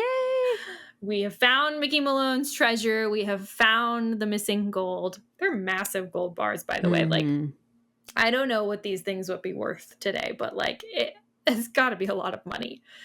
This is the thing. We don't try to take any of it, which I feel like you would. Yeah. I don't know. I guess it would be heavy to carry, but we turn around to go back up the ladder, and Emily appears. She has got a bone in her hand and is like vaguely threatening us with it, but not too much, which I feel like is a mistake. I feel like she needs to actually be threatening us for this next sequence to make sense. But what we have to do, you can't go up the ladder, because if you try to go up the ladder, you'll get a second chance. We have to go back into the room where the gold is and trick her into following us, and then descend down into this floor drain, which The hole in the floor. Oh, yes. Thank you, Kori. Never thought about that. Did they name it that just to give us a hint about how to solve the ending? Maybe. Sorry, anyway. But anyway, you have to go down into this floor drain and then like crawl through it to come out the other side, and then trap Emily down in there, and you go up the ladder. And that's the end of the game. We automatically then cut to the closing letter, and we learn that Nancy has trapped Emily down in this well, and she calls the sheriff. Apparently, Emily refused to leave the room with the gold and had to be escorted out with deputies, or escorted out by deputies.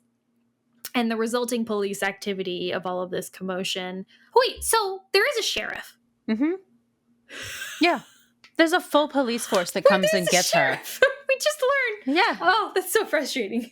Anyway, why weren't we calling him before about the ghost dogs? All right. Add that to the remaster. Right. Sheriff phone contact, but you only ever get voicemail. Okay. That'd be funny. So the police activity, they were like swarming the place, and Red was like really annoyed because it scared all the birds away, but Ranger Akers was really happy to ticket them all. The guy that Emily called for us, Tucker, did finally come and clear the tree out of the driveway so Nancy can finally leave. And now that the haunting is solved, Sally moves back into the cabin, and she loves the dogs so much she wants to adopt them. Which is a really sweet ending. But yeah, that's it. That's the end. Yeah. Lord. Okay. I feel like there's a lot to unpack with all Yes, of that. Definitely. Okay, I feel like first off, we have to talk about the ending of this game because I feel like it's a little lackluster. Yeah. Like, I think it's just like the end doesn't seem super threatening. I feel like Emily, she says like a sentence and then we're just supposed to know that we have to escape from her, which feels like, no, she needs to give a little bit of a monologue about, you know, like why she's been trying to scare us off or Sally off and why she wants the gold and how she's justified, right? And then like, you know, give a more overt threat. Yeah. Because I don't remember exactly what she says, but it's like she doesn't even say like she's not like I'm gonna get you. No, she asked for Nancy's help. She's like, you scratch my back, I scratch yours, right, Nancy? And Nancy's like, no. That's later. That's after you trap her. But I'm talking about when she first shows up at the top of the ladder with the bone. Yes, the way she's holding the bone is a little threatening, like right? But she's just like, well, fancy seeing you here, Nancy, or something like that. And then we're just supposed to know to run from her. Yeah. You know? Yeah. And I feel like when we do finally learn that she is the culprit, which is when we read her journal, right? Which is before we get this confrontation. So it's like it's not that surprising that we see her. Right. You know, you're kind of expecting it at that point. And so it's like it's not scary. Right. You know, it's not scary and it happens too quick. And then also like the pacing of it isn't quite right. Like I feel like you should learn closer to, like the journal should have been like down in the vault or something. Yeah. And then you look up and see her. Like she's been able to get this far, but she can't get past the vault door. So I don't know. But yeah. Yeah. That's okay. I still love it. I still love it. I just think that maybe that could have done with a little bit of fine tuning, but it seemed a little rushed maybe, but let's get into some of the more interesting things.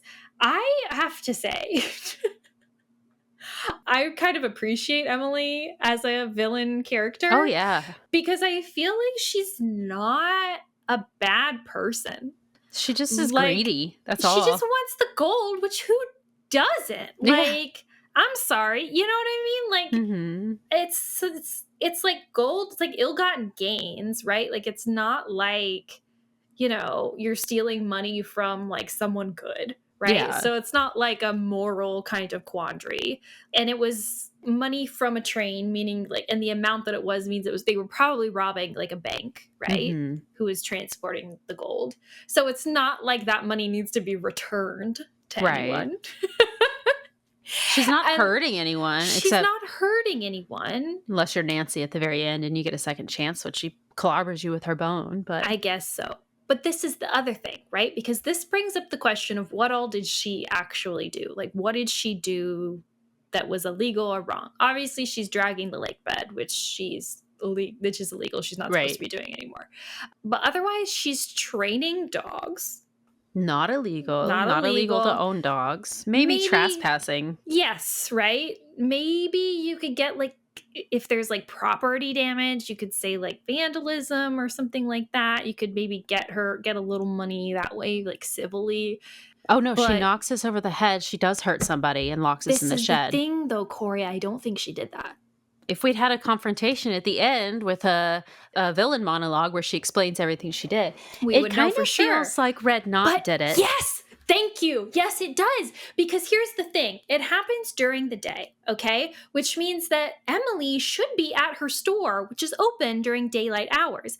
The only way that it couldn't be that is if she was literally following Nancy around, right? Because presumably the reason why Nancy gets clobbered over the head is because she sees the speaker. And because we know that because later the speaker is removed, meaning whoever put that speaker there didn't want the speaker to be seen. Right. Okay.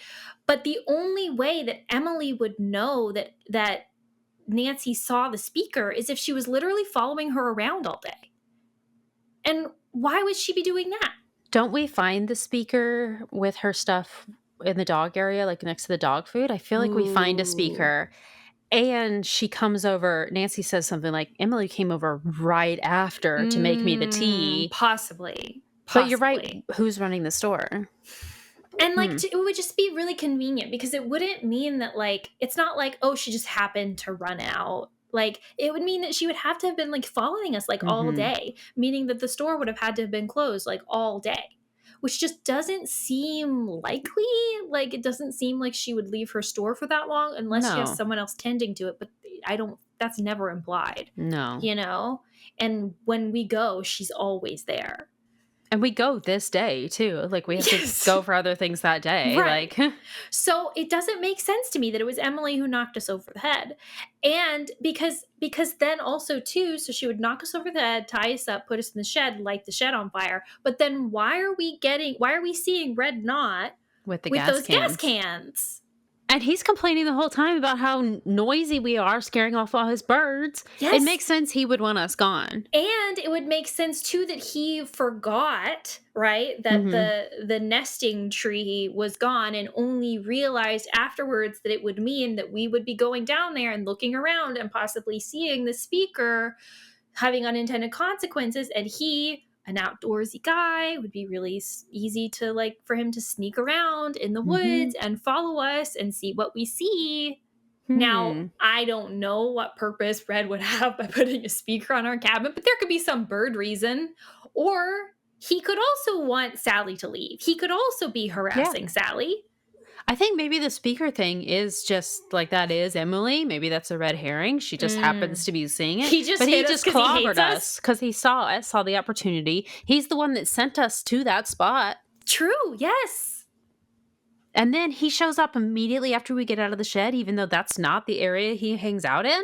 I mean, he's kind of close by. He could probably see some smoke from his podium, to be fair. Yes. But he's never around in the day. He's always off in random spots during the day. The fire takes place during the day.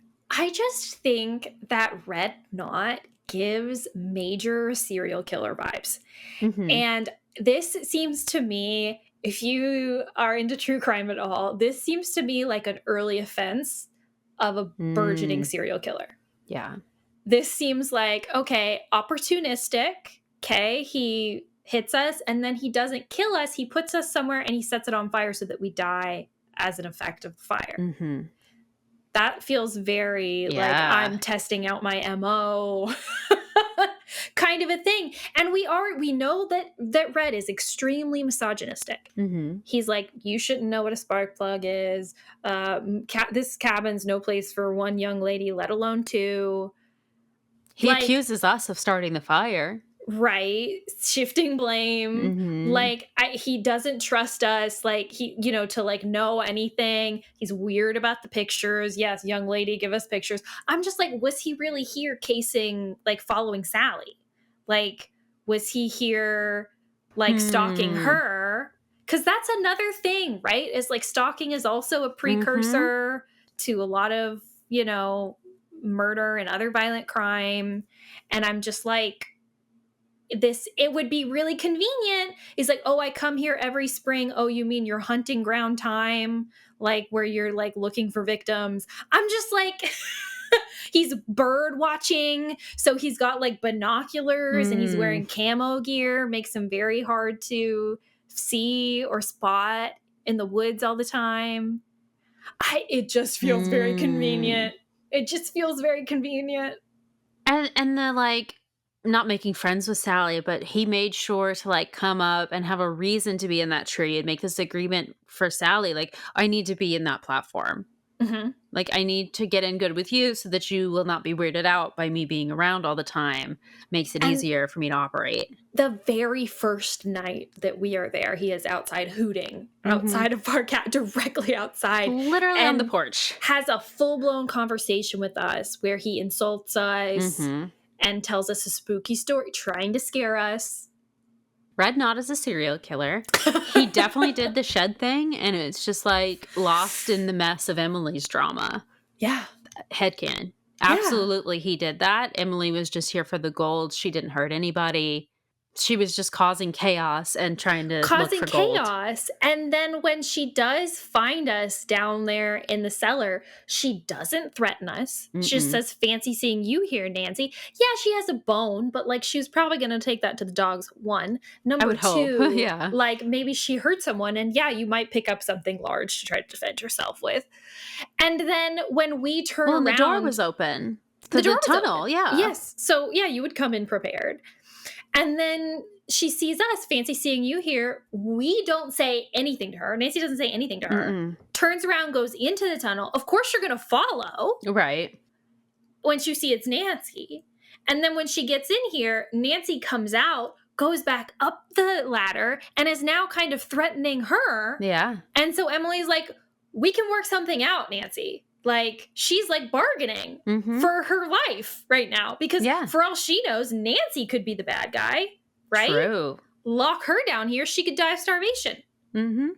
Dehydration, exposure, whatever, suffocation. I don't know how tight that door seals, you know? Like, yeah. I don't know if Emily is a criminal. Oh my gosh. I mean, yeah, again, dragging the lake. Here I am. We know it's illegal. Being a defense attorney for Nancy Drew villains. It's my favorite activity to do after these episodes. I can feel the episode coming where we have a mock trial for these people. Oh my gosh. Prove it. Prove that she knocked Nancy out. Prove that she set that shit on fire. You can't. You cannot. Yes, she's trespassing. Yes, she's dragging the lake, which is illegal. Fine her. Yeah, otherwise that's the consequences of that crime is a fine. She's just training dogs. A weird way to go about it, but she's just training dogs on somebody else's property. Fine. Keep them off someone else's property. That's just a leash law violation. That is, yes. Emily did nothing wrong. No. Let her have the gold. She should get to keep some gold just for the whole hassle. She is a local businesswoman, esteemed by the community. She is almost a historian doing, like, you know, legitimate work to figure out, like, the history of, like, this area and, you know, like, learning about the gold. Like, she's done her research. You can tell she's done her research. And she would almost 100% reinvest that gold back into her business, which would benefit the local community. Emily did nothing wrong. Oh my gosh. Yeah, we don't like her, because she's got a southern accent and seems like she's maybe a little bit of a hick. That's incredibly prejudiced. Seeming uneducated is not a crime. No. Also, being uneducated is not a crime. Of course, yeah. We don't know enough about her, but yeah. Exactly. She's making judgments about her. Very enterprising. Yeah. Also, a dedicated pet owner, because you read in that journal, she is diligent about those dogs' health. I mean, say what you want about the glow-in-the-dark toothpaste and the eye stuff, sure. But, she is, you know, she's taken him to the vet. They're all very healthy, well-fed, well-trained animals. She's a responsible pet owner for the most part, except for letting them on someone else's property. Right. You know, which was clearly intentional, but we don't have to talk about that. You know? Yeah. Some people would enjoy a little show like that, you know, training dogs well enough to be able to do this choreographed thing every night. That's kind of impressive. I would enjoy watching that. Also, she told Nancy that she was going to get Tucker Davis to come out and take that tree off the driveway. And by damned, she got Tucker Davis to come out and take care of that tree on the driveway. She does what she says she's going to do. That's true. Although, to be fair, if she'd really wanted Nancy out of there, she could have been on him a little bit more. That's like, true. Tucker, get her out of here. I need Nancy gone. And she didn't do that. So, wasn't that big of a deal. This is so funny. Oh my gosh. Emily's innocent. She's She really 100% is. innocent. She did nothing wrong. I'm kidding. Okay, we need to talk about why the headstones say that the dogs all died on the same day. Yeah. Because how? Because literally Willie talks about in his journal how he was left to take care of the dogs after Malone was arrested. He's And the one that buried them, right? He's the one that buries them. He talks about specifically because he goes through this whole process of trying to figure out where Malone left his gold. He's like asking the dogs, you know, where they did it, watching their behavior, because of course Malone's like famous words about it were the dogs will lead the way. Mhm. So he's very concerned with the dogs. And he specifically talks about how eventually at some point the dogs have all died.